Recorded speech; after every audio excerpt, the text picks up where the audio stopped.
this talk of illegal migration in Europe, in the United States, it ultimately comes down to a contest of what is governance. Who is governed? Which countries are governed well? And if so many of these countries around the world are incapable of governing themselves, then it's time for us to just put the imperial hat back on to say, we're going to govern those countries if you're incapable of governing yourselves, because enough is enough. We're done being invaded. Because our own national security risk is at stake. Exactly. National security interests are at stake. You can say that about pretty much all of Africa. They're incapable of governing themselves and benefiting their citizens because the governments there are all about looting and pillaging and lining their pockets and going shopping in Paris instead of actually making their country better. People on the left are going to watch this. They're going to say, wait a minute, Erik Prince is talking about being a colonialist again. Absolutely. Yes. Enough.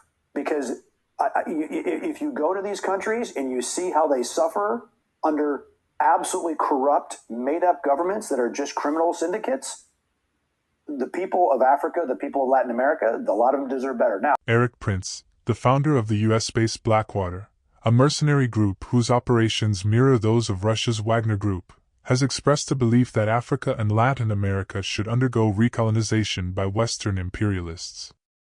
According to Prince, government mismanagement is the reason he advocates for Western powers to recolonize the regions. Despite the fact that organizations such as Prince's Blackwater, now renamed Constellas, is the primary reason these nations continue to experience destabilization since gaining freedom. And while it is true that many of these nations have corrupt leadership, organizations such as Constellas sets up the governments by offering bribes and then blames the nations for taking them. Prince is not advocating to colonize the Ukraine, which is known to be one of the most corrupt nations in the world, nor does he mention the fact that more than 2 million white people are illegally living in African nations. But he is quick to boldly advocate to colonize Africa and Latin America because the U.S. is losing its power in the world. And without slave labor and resource theft, the nation will continue to decline in fear of the rise of the global South via BRICS. Currently, Africa is under military occupation by Western and other militaries. More than 40 NATO military bases occupy the continent, reminiscent of the historical scramble for Africa. Many African nations have granted permission for the establishment of military bases to the U.S. and their NATO partners, all former colonizers of Africa.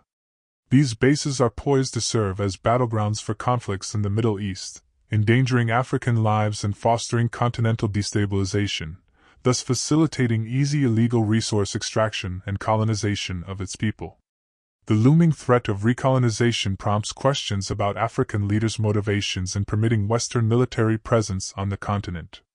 Moreover, it prompts questions as to why African people are so docile and frightened and not willing to protect their own land. Why have African populations not risen up in widespread protests against this encroachment? Should Africa fall under Western control once again, responsibility for such a regression would primarily lie with the African people for allowing these corrupt leaders to position Africa again for recolonization. The writing is on the wall for Africans if they do nothing. Many believe it is clear that this is the goal of the US and NATO.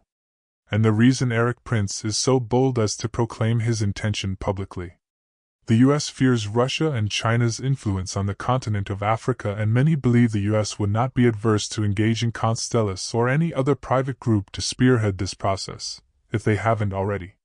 What do you think African populations should do to stop foreign Western military bases on the continent? If you enjoyed this video, please like, share and subscribe for more videos on the African American reparations movement and videos on African and African diaspora geopolitics, politics, news, history, religion and economics.